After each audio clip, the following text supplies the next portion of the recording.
Ano namang itutok mo? Diba?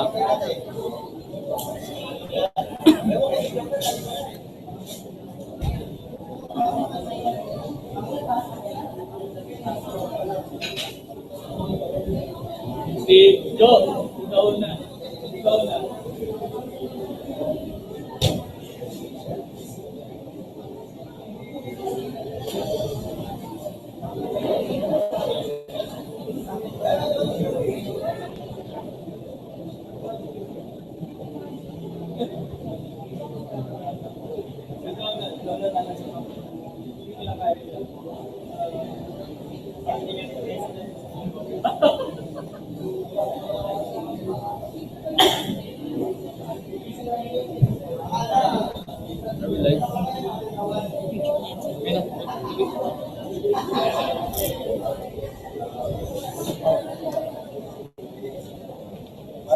Good.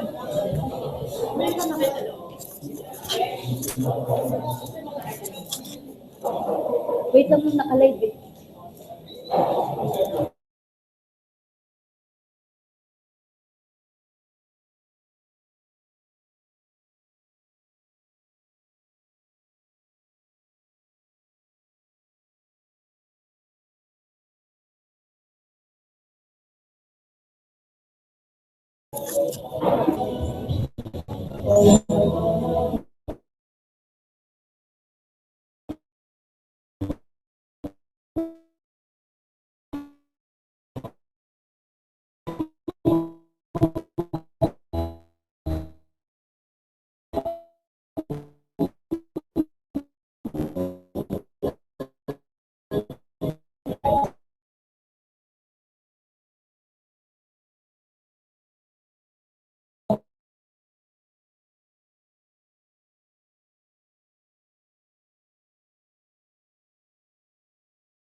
Members of the Board of Regents of RTU, Presidents and Vice Presidents, and other administrative officials of HEI so are here. Naka-live stream. Ladies and gentlemen, good afternoon. I now read the message of our secretary. First, I will extend a much sincere congratulations to the management, faculty, students, and staff of the Rizal Technological University on being awarded the prestigious ISO 9001 2008 certification.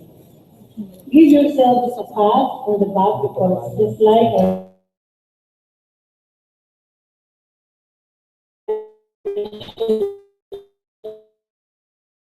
afternoon, we should mention that one of my first official assignments as the Secretary of the Department of Science and Technology is to be here with you today to celebrate this accomplishment. I too came from the ranks, and I understand how fulfilled you must all feel right now.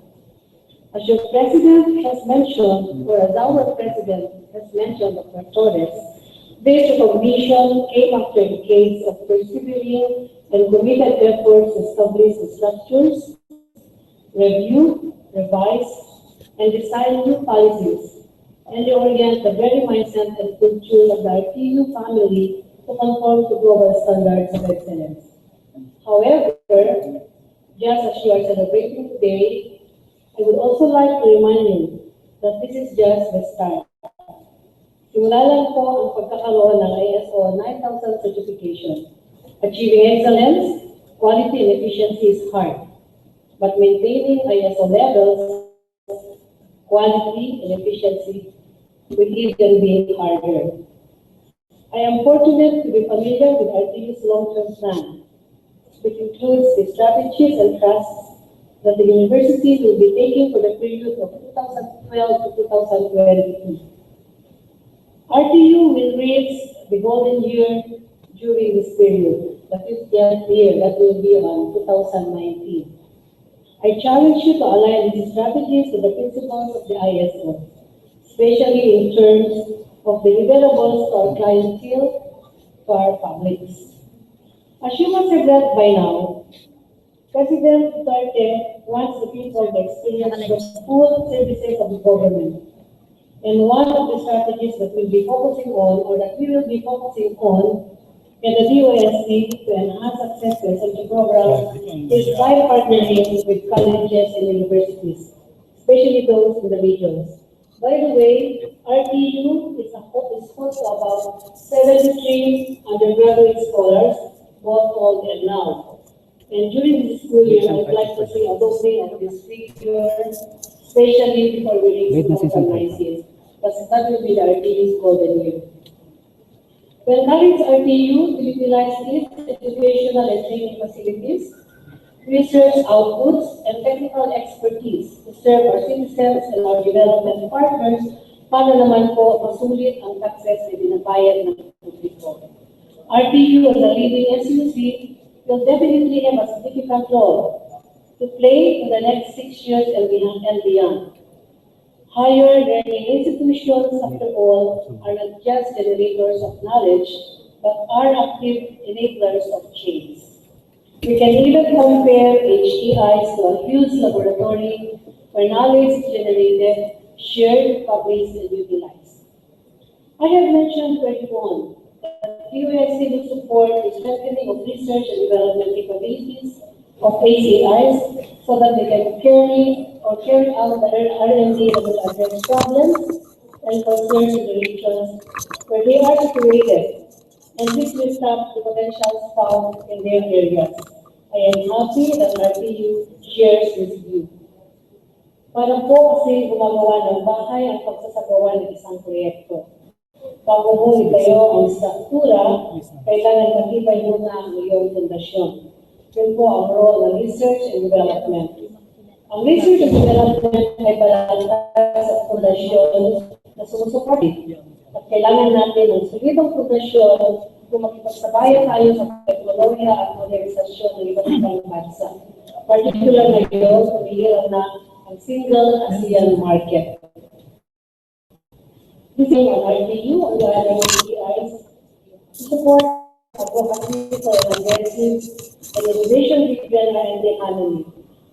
RTU's ISO certification will certainly help in this respect. Let me again extend to you my warmest congratulations. May your milestones also inspire other ACIs to embark on similar quests that will raise the quality of services and education provided for our students. Maraming salamat at magandang araw sa ating lahat. Thank you very much, Dr. Diaga. It's been a great pleasure to grace our occasion. Another important pillar that made RTU into its glorious heights is a man who had served as a benefactor of this university because of its limitless and continued contribution and support. Please welcome the former representative of the Lone District of the City of Mandaluyong, Congressman Natalie Boyet Gonzalez II.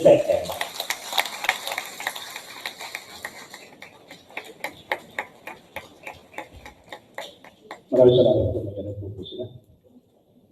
It will take some time for me to get used to being introduced as the former congressman of the city of Mandaluyong. Alam niyo, about 2 days ago, I posted in the Instagram a copy of my diplomatic passport. Lahat po kami mga congressman are entitled to a diplomatic passport, including our spouses and our children, 21 years and below. So, because of a short official trip that my wife and I had to attend to starting tomorrow, I have to amend my diplomatic passport. And for the first time, doon sa picture sa taas, nung page, kung saan nag-a-appear yung aking name, and then may nakalagay doon, designation, Congressman of the Republic of the Philippines. And then yung kay Queenie, nakalagay doon, spouse of the member of Congress. So it was amended last Friday, and when I saw it, at the back of yung almost at the end of my diplomatic passport, ang nakalagay na doon, bearer, spouse of Representative Alexandria P. Gonzalez. And si Queenie naman, amended naman, used to be the spouse and now a member of Congress. All of you a blessed good afternoon. I requested po na magkaroon lang ng small adjustment ang ating program because I also have to attend to an important meeting at 6 o'clock. And you know naman, the condition of traffic nowadays, gone were the days that from any point from Mandaluyong, you can negotiate in 10 to 15 minutes. Wala na ho yun. Ano na ho yun? Jurassic na ho yun. Yung memory na yun. And of course, I'd like to greet the members of the Board of Regents, the university officials headed by si Dr. Torres, members of the faculty, distinguished guests, of course, ladies and gentlemen. I also would like to add, kanina when we were traveling down the memory lane of the development of RTU, which originally was the vocational school of the province of Rizal. Marami kong ano to eh. Meron kayong Rizal, meron kayong Pasig Campus. And I remember that once upon a time you had a land in Antipolo. But of course, when my memory serves me right, when Congressman Bigbit Duabi was the chairman of the appropriations, he requested RTU, and the RTU graciously acceded to his request na give up na yung to be part of the Rizal College. And of course, meron pa kayo ngayon na Pasig. Your main is in to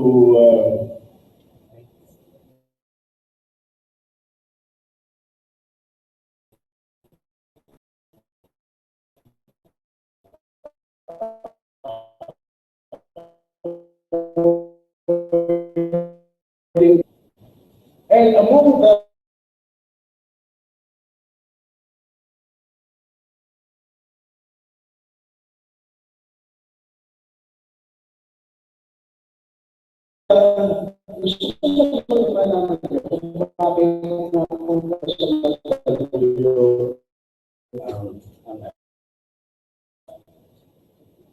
highest member of the was ever elected to the highest post, the Liberal Party at that time, Vice Governor of Rizal, from after the liberation of World War II. And that is the reason why ang main campus of the Rizal Digital School was in Mandaluyong, because my father then was the Vice Governor of the province of Rizal. And meron pa ho akong would like to, it gives me pride, and it gives me talagang natutuwa ako. Because when I was a mayor at the time, 2004 to 2007, as a result of the development of the City Hall, we have to give up a monument. Kasi at that time, talaga naman for the life of me, I cannot understand bakit yung aming park is named A.T. Reyes Park. Amado P. Reyes was once upon a time the mayor of the city of Mandaluyong, municipality. Pero ang naging statwa is the Rizal. So, nung inayos namin doon, we have to give up the Rizal Monument. Pero ang problem namin saan pupunta yun? Buti na lang ay naglakad si Rizal at napunta rito sa RTU, where he found a better home. Kaya yung nakikita nyo ngayon dito sa tarpaulin, si Rizal na pinagwapo na at napintorahan na-improve na, at nung time ni Dr. Makabalot ay nilagyan ng magandang lugar dyan sa Di Quadrangular, was used to be the monument of Rizal in the City Hall area ng Mandaluyong. I am here before you, not only as part, once upon a time, your partner in the development of the RTU, but also to represent my wife. Yun na naman. Yan na, parte na ng trabaho ko ngayon yan. Nagre-represent na rin na po tayo ng aking may bahay na kasalukuyan din naman ay meron din siyang conflict of schedule. And there once was a farmer who grew an award-winning variety of corn. Every time he enters his corn in the state fair, it always won the Blue Ribbon champion sa variety ng corn nila. And one time, he was interviewed by a reporter. So ano ang secret niya at bakit palagi yung variety of corn niya emerges annually as a champion? He said that he shares yung kanyang seed of corn to sa mga neighbor niya, mga neighboring niya, mga. Of course, the reporter was surprised. And he asked, how can you afford to share your best seed corn with your neighbors when you are entering corn in competition with yours each year?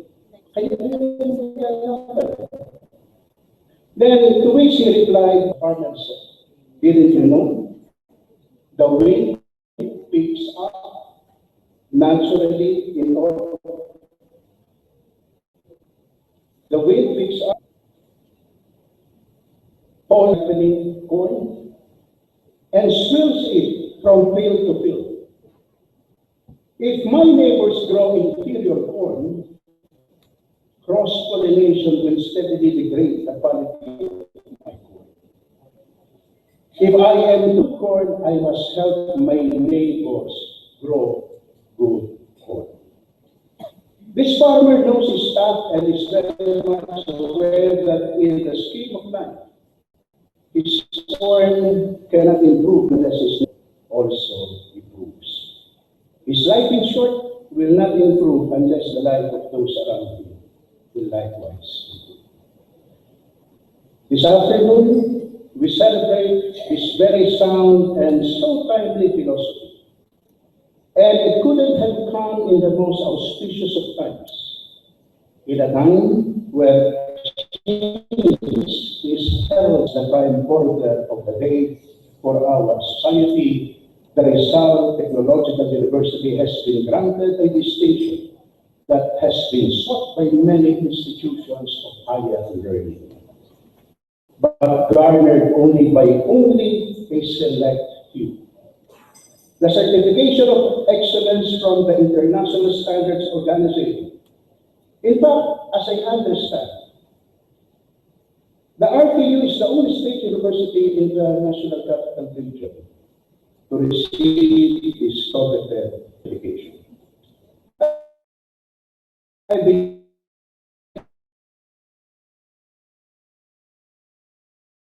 congratulations for the employees.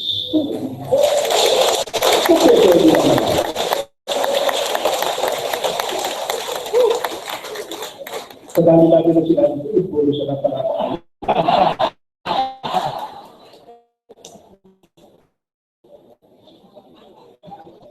With the certification, after you prove once more that it's pursuit of excellence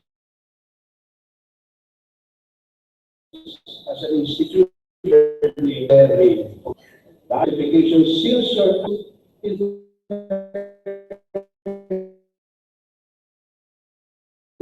and other institutions that have been awarded the same honor. And above all, it places even more challenges for your quest to be the premier technological university in the country. I would like to think that RTU is now reaching the crest of the technological wave that has engulfed nations and societies the world over. No single day passes without breakthroughs being announced in the fields of engineering, science, and technology. I hope that through your engagement in the training of some of our country's engineers, RTU will begin to think and move outside of the box, to get out of its comfort zone and push your students to explore the innovative, the groundbreaking in their respective fields of learning. Now is the time when the students, faculty, and leaders of the RTU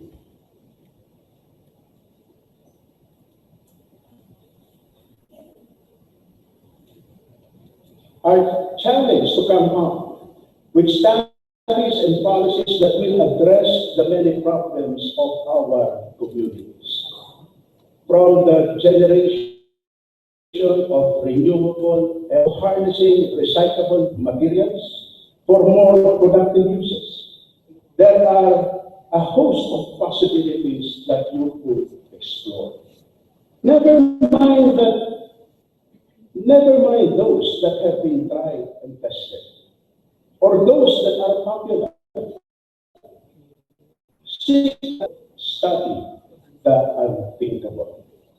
Being awarded an ISO certification is no small feat.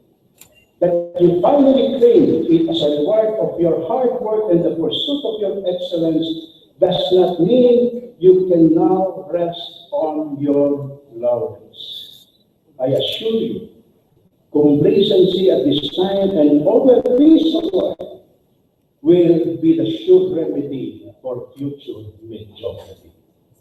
Now that you have reaped the fruits of your efforts, it is now incumbent upon RTU to sow the seeds of this fruit, to share them, and make others profit from the good seeds that have come into your possession. Your success will amount to nothing if those who come under your wings will not be trained to excel in their chosen fields of endeavor. Your success will be empty if those who chose as their university of choice will be met by standards in the passage of development in our society. Should this be the case, the seeds you have carefully bred and sown will simply not be thrown into the dumps. I have been given the privilege of being with RTU since its conversion as a university. In fact, from the time that I became first congressman of the city of Mandaluyong. It has been my honor to spearhead many of the developments in RTU that I hope contributed to the conferment of the ISO certification. Infrastructure developments, provision of equipment for your computer laboratories and libraries, the extension of scholarship grants to deserving students, and I can assure you that the new representative of the Congressional District of Mandaluyong, who incidentally is my wife, the Honorable Queen Gonzales, will continue to support the RTU. And in fact, for the past several days, kami ang busy that I am trying to brief her on the various projects that the Office of the Congress was able to have funded for the city of Mandaluyong, including the two structures, the new structures dito sa RTU, one of which was what we groundbroke during the time that we inaugurated this building.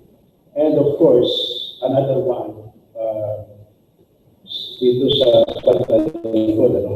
bandang malapit doon sa Central Canyon. And I'm sure that my wife, our new congresswoman, will be very helpful at through the education, the kind of education will be able to make available to our students will be a sure guarantee of their successful future in life. We will not cease in this partnership. Education is the only way for us to open the doors of opportunity to everyone. And for providing for higher quality of education for the youth, we help cater, we help scatter the seeds and the spirit of innovation and excellence in our city. We, in the city of Mandaluyong and the university, are honored to have been given the privilege of being the home where the spirit will take root, grow, and die. Once again, congratulations to the entire RTU community. From here on, we can indeed look into even more hope to that day when we can all live in a world where prosperity, justice, and peace is shared not merely by a select few, but by all peoples and communities as well. Sa inyo po lahat, maraming salamat po. Thank you very much, Congressman Anthony Boyet Gonzales II.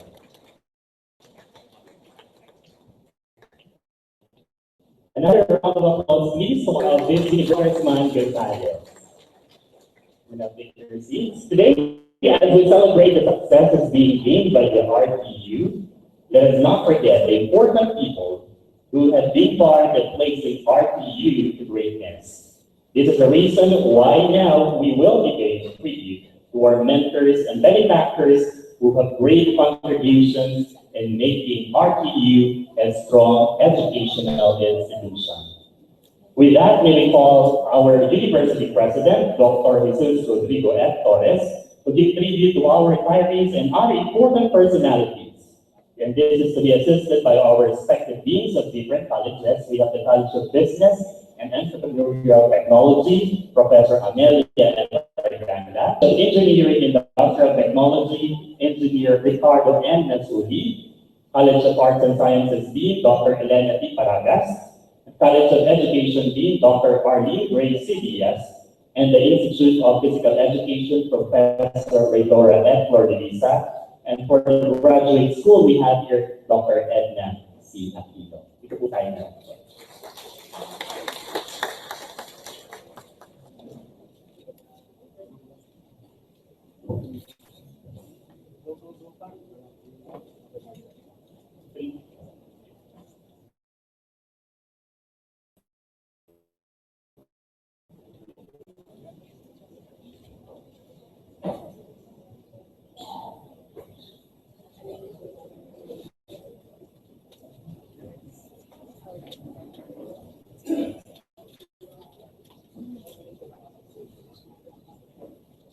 So first, we have the former Vice President for Academic Affairs, Dr. Mirna Propeta. The former Vice President for Programs, Research, and Extension Services, Dr. Anita L. De Guzman. The former Vice President for Student Services, Dr. Marilu C. Asturias. The former Vice President for Development and Administration, Dr. Henry N. Agong.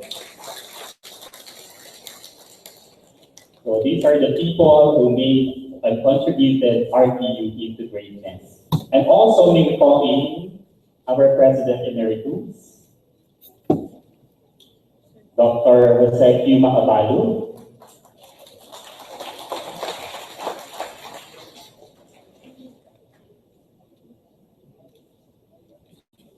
So may I present to you the message of the RT community to our mentors and benefactors.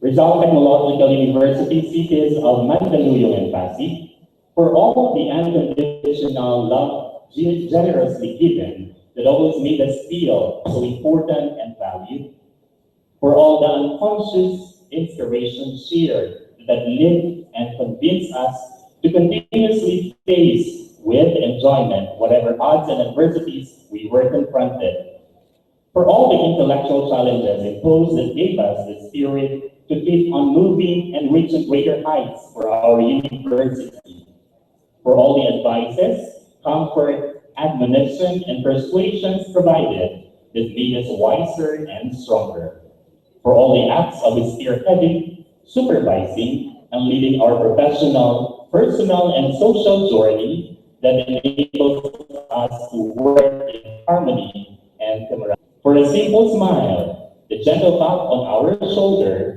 the sign of confirmation, and the trust afforded us that make RTU one family, truly united in one spirit and in one mission. For staying still and not deserting us, allow us now, the entire Rizal Technological University community, to say thank you and more power. Signed by Dr. Salvacion A. Paseo, Vice President for Academic Affairs. Yan po ang ating mga mentors and benefactors.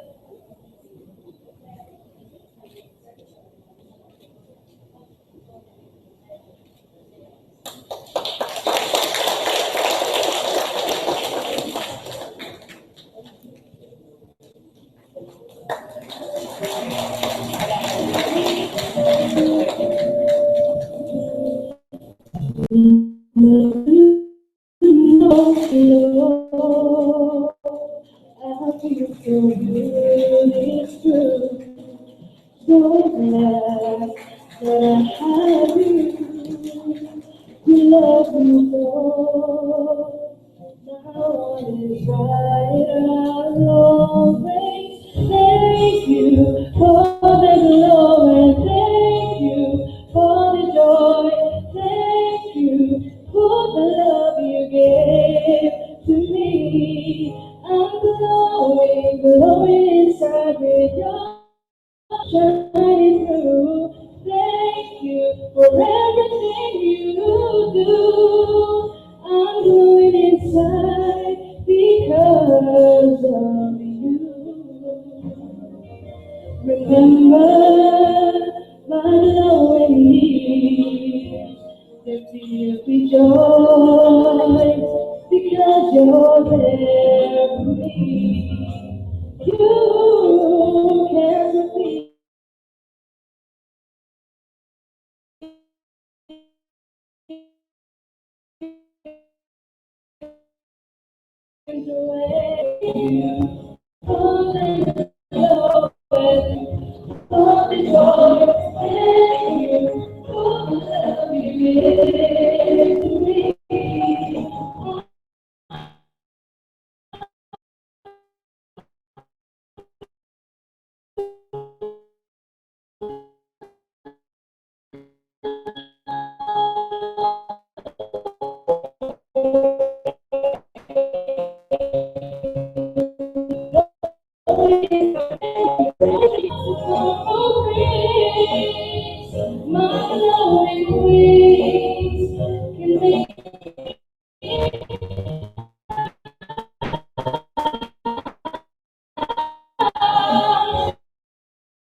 love you gave to me. I love when love is so.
Express what we wanted to say, Honorable Board of Regents. Allow us then from our President, Dr. Jesus Rodrigo F. Torres, all the Vice Presidents, the Deans, Directors, Heads and Administrative Staff, and faculty members to hold you on high esteem of respect, to give you our never-ending gratitude to all the efforts you have exerted for our university, without which we will never be where we are now. Thank you for all the patience, your consideration, guidance, persistence, and the valuable time spent with us. You have been vital to the development of the university, and your contribution will take us to miles of continuous success. Thank you for sharing life to our university, the Rizal Technological University. Once again, ladies and gentlemen, the former members of the Board of Regents, palakpakan po muli natin sila.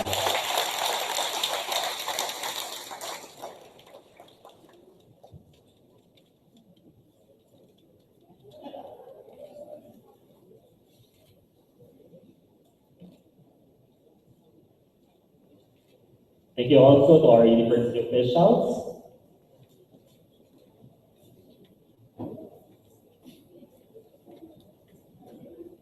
So, how is RTU at this point in time? That's what we're going to find out as we watch the audio-visual presentation brought to you by the RTU's Management Information Center entitled RTU at this point in time.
Thank you very much, MIT, for the meaningful presentation.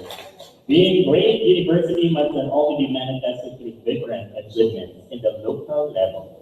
Inasmuch as RTU wants to continuously improve its quality services, the administration subjected the university with an international certification. We now come to the highlight of today's event, the declaration of ISO certification to be given by Ms. Melanie Lati, which will be represented Oriarte. Palakpakan po natin sila.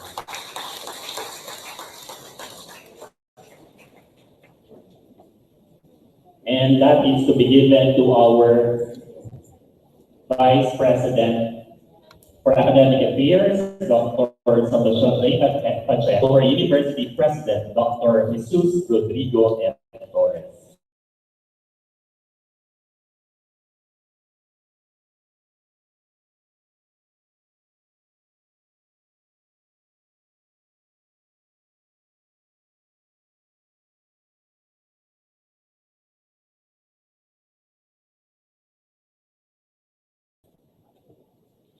So good afternoon.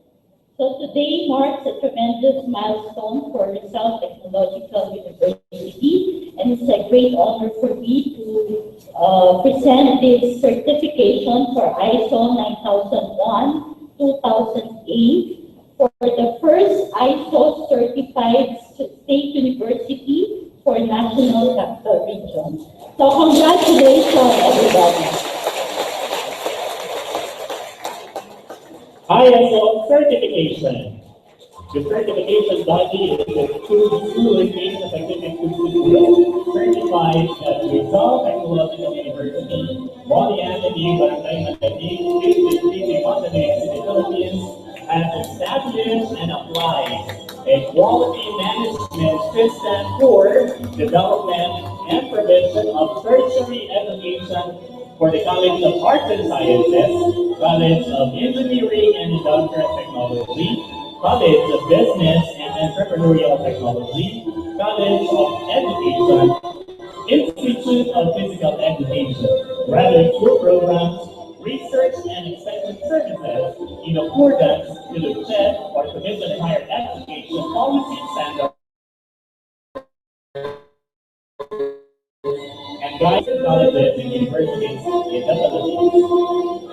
And the audit was report number 2004-3740. Group has experienced the performance according to ISO 9001-2000. Once again, ladies and gentlemen, a big hand to RTU's greatest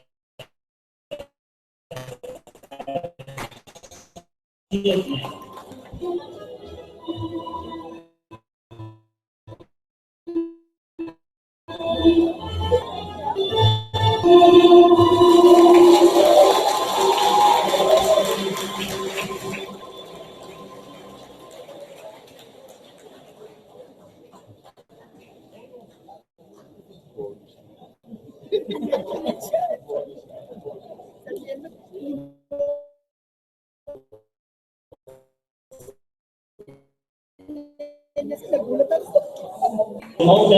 The entire university in achieving the ISO certificate.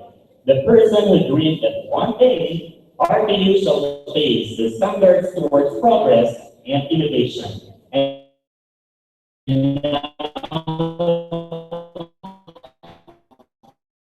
yes,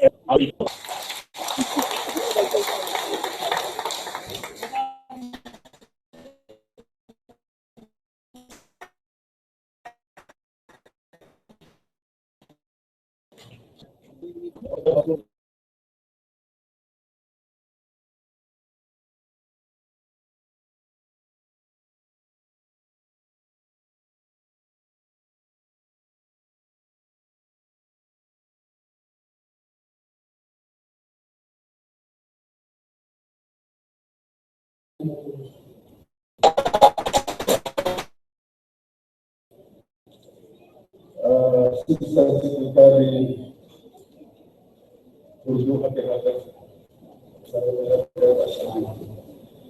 former Regions Executive Managing Service, for the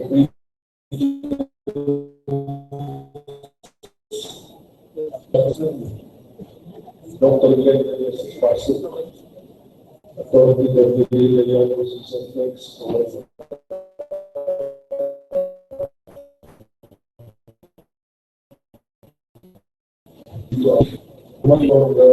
during the TV of technology.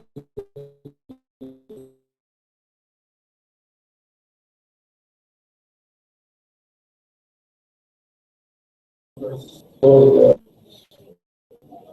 justice and so this OSSD, Councilor J.J. Pablo of the city of Honolulu, our President Emeritus of the city of Honolulu, and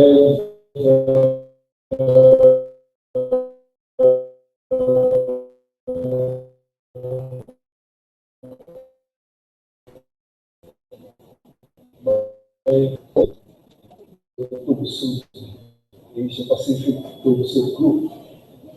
It is now certified world class. The nature of ISO certification is explained by Terry Johnson registrars, which I read. Quality is something every company strives for and is oftentimes very difficult to achieve. Complications concerning efficiency and quality present themselves every day in business. Whether an important document cannot be found or a consumer finds a product not up to their expectations. How can a company increase the quality of its products and services? The answer is ISO 9000. As standards go, ISO 9000 is one of the most widely recognized in the world. ISO 9000 is a quality management standard that presents guidelines intended to increase business efficiency and customer satisfaction. The goal of ISO 9000 is to embed a quality management system within an organization, increasing productivity, reducing unnecessary costs, and ensuring quality of processes and products. Having thus been certified, our clients in the result the reason for our existence, our students can expect high-quality service from the university. Itong ISO na to, it was not achieved overnight. It is the fruit of decades of effort in putting things in order in the result. Countless obstacles were overcome. Unbelievable challenges and problems were faced head-on. I have been in this university for 41 years, since 1975. First as a student, freshly transferred from the University of the Philippines, and then later on as faculty member and as an official. Ako na masasabi sa inyo, it was not an easy job. It was not an easy job to change the culture of an organization that in some stretches of its history has gone down deep in mediocrity and indifference. we lifted it up to the level where it is today. Looking back, we comfort ourselves with the thought of this achievement. I was part of it all. Noong araw, kami mga estudyante, walang tubig yung aming eskwelahan. The walls were full of graffiti. The classrooms suddenly were hot because there was no working, walang typewriter sa typing room, kaya natatanda ko Dr. Castaneda na sukat. You were old enough. Masusulatin ko ng mga teacher namin, yung artist ng araw sa high school compound na QWERTY. Tapos, yun na lang kami magtatype dun sa ginawa namin typewriter sa papel. Ang tubig namin sinasalok galing sa ilog, maliging na rito, sapagkat walang tubig doon sa tubig. Mga comfort rooms namin, kailangan ka away, you will be able to smell them all day. Di ba, nandun tayo, kasama tayo mga content. Outside, there's a free vendor in campus, and when inside, bebe ang waiting doon sa loob ng mga classroom, ginaras namin lahat yun. Kaya ang isang bagay na ginagawa namin ngayon ay para i-improve.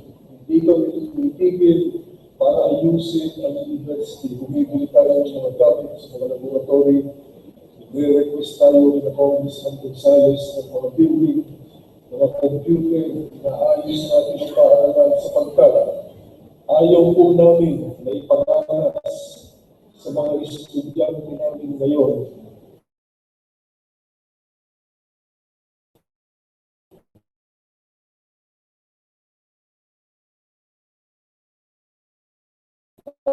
ang dinaras namin in the Rizal Technological Colleges. I feel that the days when we were treated with contempt by the people in the community and even by political leaders of the time. I fought battles for the university for 4 decades, always with the goal of gaining respect for us. It was what we always wanted, respect for our institution. Always trying to achieve quality because I thought that it was the only way towards gaining the respect of the community.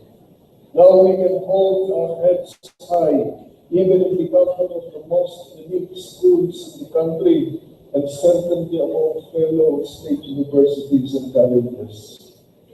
I give thanks to all the dedicated employees of the Rizal Tech who worked directly in obtaining this award. Lagi natin sinasabi sa mga tagapagturo sa RTU, pagbutihin natin ang pagtuturo, ang mga estudyante, pagbutihin ninyo ang pag-aaral. Just do our jobs. Gawin lang natin ang dapat natin gawin. Kung ano ang trabaho natin, gawin natin ang buong kaya at buong ayos. Ang makukuha natin ito. Nakinig naman po sila. Nakinig sila. They responded positively to this appeal. And so here we are. The preparations for this were tremendous and path-breaking. I give special thanks to Dr. San Pastor Pacheco and her team who did a fabulous job. Para pakatunan sila. I thank you very much. Dati pa rin sa mga talagang bumalang dito para makuha natin itong award na ito. We were inspired by all the hardworking and dedicated employees of the university and even by those who, in the face of greatness, at the very last moment still find something to be critical about this achievement. Hindi na natin pinagtatakahan yan. Kahit nga yung Golden State Warriors, 73 wins and 9 losses in one season, and still some people find something critical about that great achievement. Even LeBron James of the Cleveland Cavs, who won the championship, are still being criticized by people who know it all. Ayaw kanilang ibigay doon sa mga tao yung credit. Kaya daw ng champion ng Cavs, sa pagkat pinagbigyan ng mga kalaban. So, di ba naman sa NBA yung pinagbigyan ng mga kalaban? Pero sa akin, wala yan, dahil ako Boston Celtics.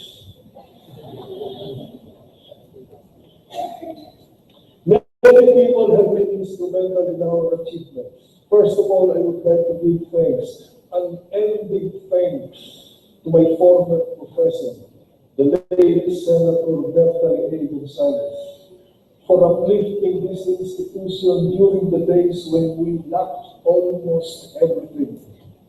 He gave us reason to be optimistic about our future. He had faith in us. He probably felt that even if we did not have much as a school, we had the heart that could lead us to great achievements. He fought for us in the Senate and he won. It was not an easy battle. We were there, Dr. Agum, nandun tayo. Nung pinaglalaban tayo ni Congress ni Senator Gonzales sa Senate para tayo ay maging university. And we became a university. His many contributions to us, this very building, built through the efforts of his son, bears his name. Former Congressman and Mayor Dr. Rtu Gonzales II never wavered in giving us support. In his time, at least 4 buildings were Rizal Tech, and another was finished through his support.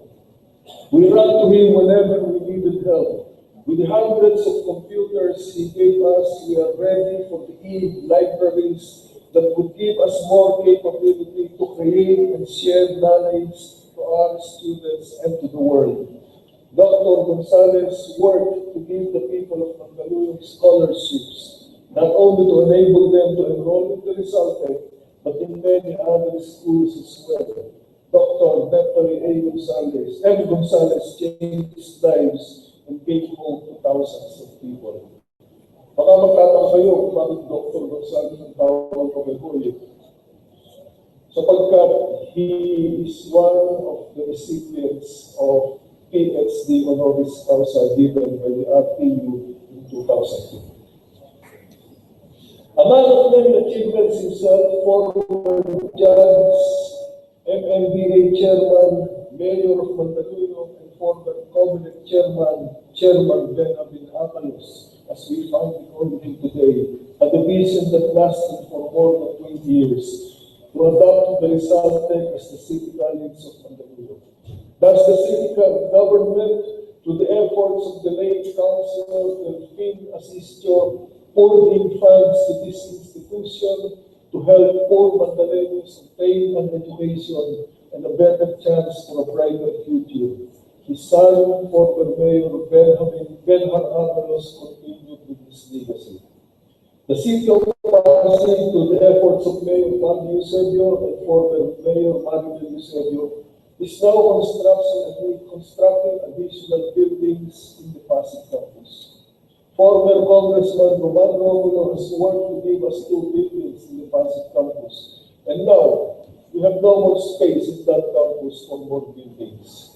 We will seek an audience with Congressman Rtu Iso for the possibility of buying a new site for the Pasig campus. The people of the city of Pasig too deserve quality education.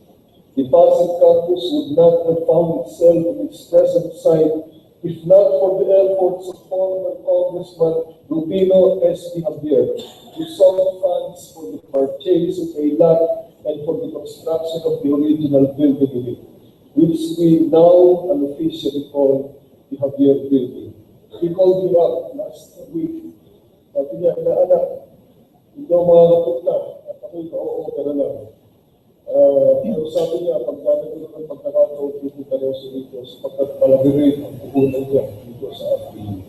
The Pasig campus would have passed into oblivion if not for this very crucial help from Congressman Javier.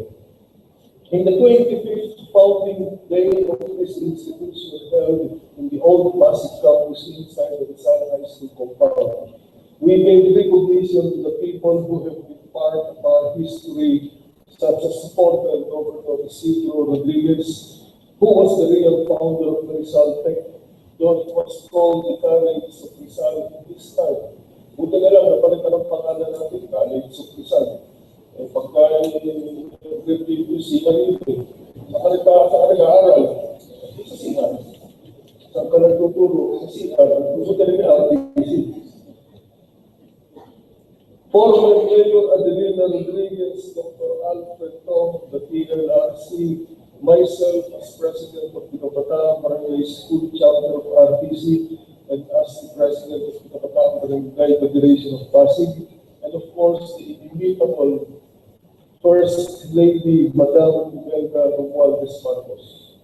Natatandaan ko, when we invited, I was the signatory of the invitation para magpunta yung buong ticket ng isang bagong lipunan sa RTC noon. Dumating yan si Madam Imelda Romualdez Marcos. Katabi ko si Dr. Rtu Propeta, pinapagitaan namin si Madam Imelda. Binigay namin yung draft presidential decree. Sinignan, nilagyan ng note to Secretary Juan Tubera, which I delivered the following morning to the office of Secretary Tubera in Malacanang. Several months later, exactly about 2 months later, the presidential decree 1341A was signed by President Ferdinand Marcos. So we received the copy of the decree only on October 30, 1978, and that's why we have been celebrating our anniversary in October.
Dahil hindi mas naman nila hinday, nauupo ako dun sa harapan ng picture ng tatlong presidente. I think of how they would have reacted in the face of those difficult situations. And I tell you, each of them would have reacted differently. I knew the three of them. I have served them in various capacities as a high-level official. If Dr. Propeta and Dr. Estolas were alive today, I would have invited them often for lunch. Kahit may ginagawa yung dalawang matanda nyo, pagsasabayin yun, iimbitahin yun at kakausapin ko at I would have sought advice from them over lunch. I was told that not many presidents of state universities and colleges consult with their predecessors. I am just one of the very few. The strategic plan of the Resulta is an inexhaustible source of ideas and refer to it often in my well-used copy. The document was prepared by none other than the present Secretary of Science and Technology, Dr. Fortunato de la Peña, who served the Resulta as member of the Board of Regents for 40 years. His insights and suggestions challenged us to do better all the time. He kept us